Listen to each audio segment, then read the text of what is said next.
What's up, everybody? Coach Mills here, coming at you with a brand new Overwatch video. And in this video, we're going to be breaking down the advanced Overwatch concepts that you absolutely need to master. You see, unfortunately, Overwatch doesn't teach you some of the most fundamental concepts that if you don't learn them, you're never going to be able to reach those pinnacles of rank like Diamond, Masters, Grandmasters, and beyond. So do yourself a favor, watch to the end, smash that like and subscribe, and then go to the GameLeap website down below for high-quality, in-depth advanced Overwatch guides, tips, and tricks over every single hero in the entire game. Check it out right now down below. But without further ado, let's jump into the video. So with every single one of these advanced concepts, I'm going to explain what it is, and then I'm going to tell you things that people do right and wrong about said topics so that you don't make the same mistakes in your games. Now, the first one that I get a lot of questions about is peeling. People don't really understand what peeling is, how to do it correctly, how are they messing up with peeling. Now, essentially what peeling is just coming back and helping a teammate. For example, you are a DPS McCree and your Ana is getting doped by a Doomfist.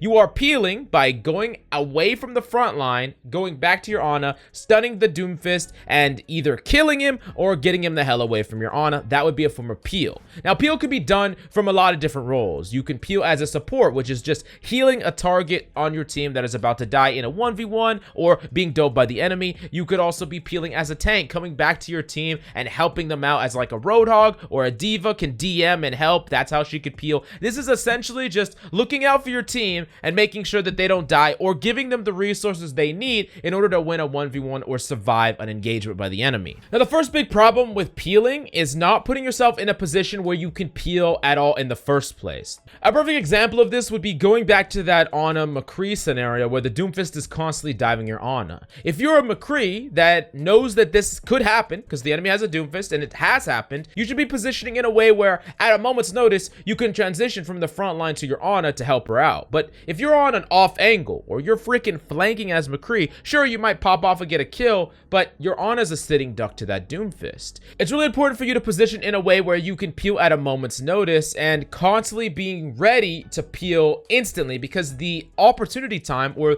the time that you have to peel before your teammates just die, is very, very slim sometimes. Now, once you get to the higher level of peeling, you'll start to learn how to maximize your amount of help without wasting your own time. A perfect example of this is, let's say you're a Baptiste, right? And you're healing the front line, you're healing your Reinhardt. But then out of nowhere, you see that there's a Tracer fighting your McCree in the back line, and your McCree needs help. He needs resources. Instead of just full healing him, turning around, helping him out fully, and just leaving your Rein out to dry, you can turn around, peel by throwing your immortality field on the McCree. Say, hey, throwing immortality field on you, or whatever. Your McCree gets the resources he needs to have a huge advantage in that 1v1, but then you go right back to healing your front line. That is a way that you split your focus, still helping both parties without allowing either to fail and without neglecting either one of the parties. You could do this from the DPS role as well, for like just being able to put a little bit of damage into a target that is dueling one of your allies, gives them a much higher chance of winning the duel, and you're really helping them out even if you're not going there and helping them close on the deal. You're just providing extra value and resources into them by dealing damage to whoever they're fighting. And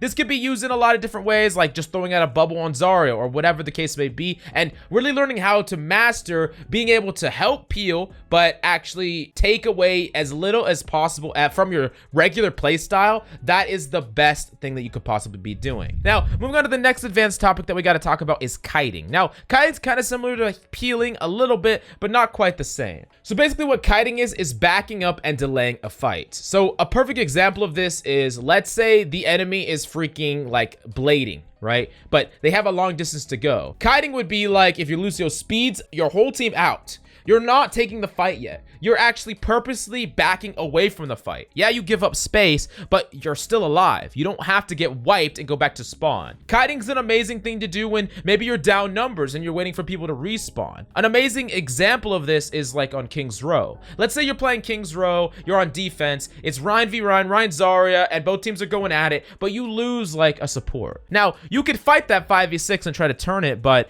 that's probably going to be pretty bad for you in order to actually win. You're basically fighting at a disadvantage. So what kiting would be backing up as 5, not letting the enemy cap, but letting them have a couple of ticks, waiting until your ally is almost back, and then re-engaging the fight, and then they're going to be able to rejoin short after you make contact with the enemy. This basically kites or temporarily pauses the team fight until you get to fight at a full fighting force 6v6. Because if you take that fight early, you're probably going to lose and just get wiped and lose the point. But if you wait for the respawn and the regroup, you're going to be able to fight as a full 6v6, and you have a much better chance of actually winning. Now, typically you can call, hey, kite back, kite back. This is a really powerful call that you can use in your games, but typically the one who's going to dictate this the most is actually the main tank. So as a main tank, it's your responsibility to dictate when to kite and when not to kite. If Orion is backing up with the shield out, people are usually going to follow suit, but if you're a backline support backing away, sometimes your teammates aren't going to follow you and they're just going to be still out there in the front line.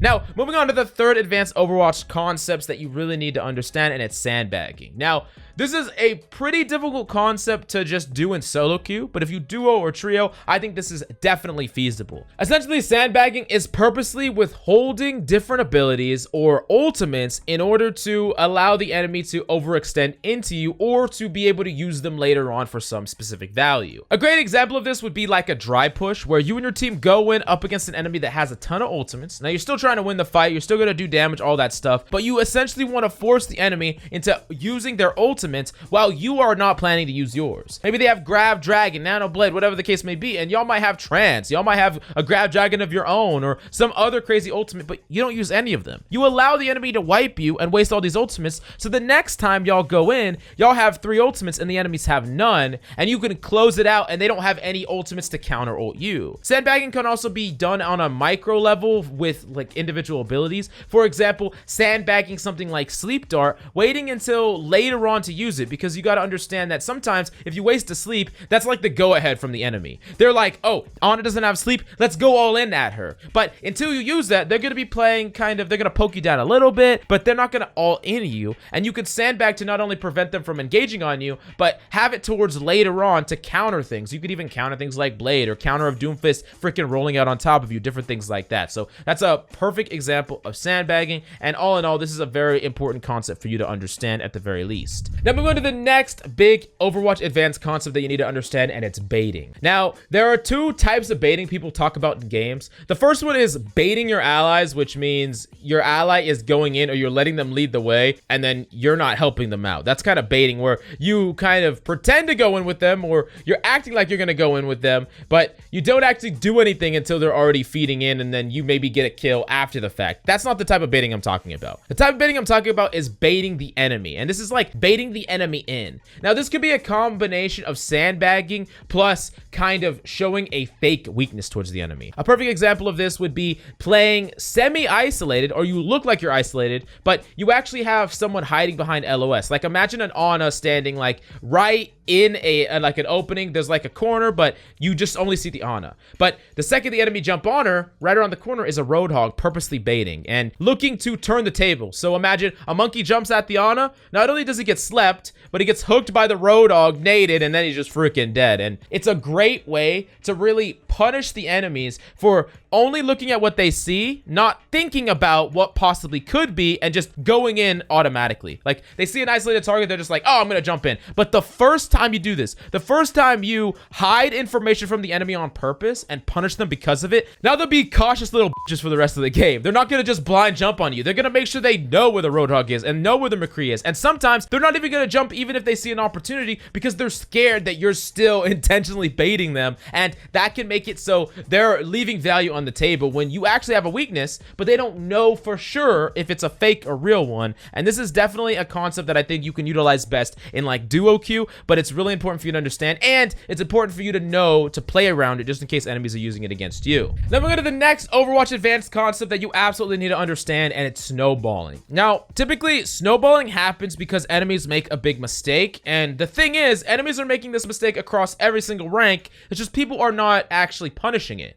Essentially, it's going up and trying to fight a team or put pressure on a team when you are not at a full fighting force and the enemies have the capability to push up on top of you. So, for example, let's go back to that King's Row. Let's say as the enemy team, you wipe them off, but you don't wipe them all at the same time. You kill like a Zarya and a Hanzo first, right? But they respawn in the good spawn up forward, and the rest of the team respawn really far back. Now, instead of them just backing up and regrouping with their team, they're poking. They see y'all, they see the team, they see all of y'all are on cart, and they're like, hey, if we stay really far away from the cart, we can just right click and, you know, use our primary fire and just start poking y'all down. But as a team, y'all leave the cart. Maybe you leave one person on the cart, like a Zen, and you speed boost on top of them, and they can't get away. Now, guess what happens when their team tries to regroup? By the time they get there, their Zarya and their Hanzo are dead because they were way too aggressively pushed up, and now, out of nowhere, they're in a 4v freaking, you know, 6 again, or 4v5. But guess what you do again as a team? Y'all have numbers advantage again, and they're struggling so hard to come save their teammates. Now they're overextended, and then you wipe that team because you take a fight on purpose, and now they're wiped.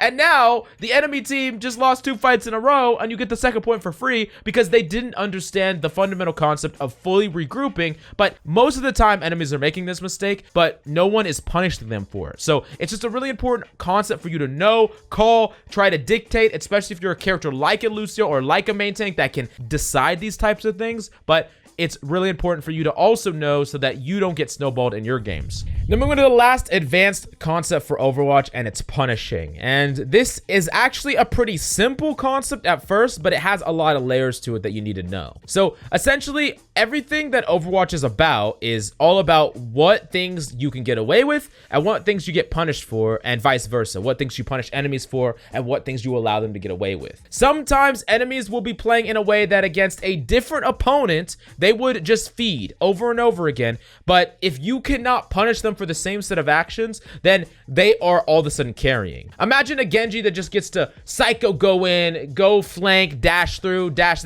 reset, get blazed really quickly and just pop off. Or the Genji that goes in and he's honestly way too aggressive, and one of the many of you shut him down. Now that one same Genji that was like 1v5ing is now feeding in 0-on-1. It's really important for you to identify when enemies are fundamentally out of position and when they are in a situation where you should be able to punish them, and then think to yourself how you can punish them, and if you didn't, why couldn't you? What are the ways that you could improve your own individual play to make sure that they don't get away with that? A lot of the time, if an enemy gets through, you should be thinking to yourself, I should have punished that person. What should have I done to punish that person? And I can't believe I allowed them to get away with that, because ultimately that's your job, depending on the role you're playing, to actually penalize enemies for stretching the boundaries too much, for not respecting you enough, for going above and beyond their role and their impact to try to pop off and carry. You should be thinking, how dare they do that? I am here, and there's no way that you're going to get away with that. And that is exactly the mentality that you should have when punishing. Like, you really think you're going to blade in front of me as Ana without reflecting? Yeah, I'm going to sleep the hell out of you. Or you really think that you're just going to roll out throughout the sky and I'm not going to headshot you twice as McCree? Yeah, it's not going to happen. That is the type of mentality that you should have, and that's definitely something that can carry you throughout multiple ranks if you really adopt this mentality and apply it to every single game you play. But go to the GameLeap website in the links down below for high quality, in-depth advanced guides, VOD reviews, tips, and tricks. We got so much damn content on the GameLeap website that you absolutely got to go check it out down below. But thank you so much for coming by. Hope you enjoyed the video. I love your faces,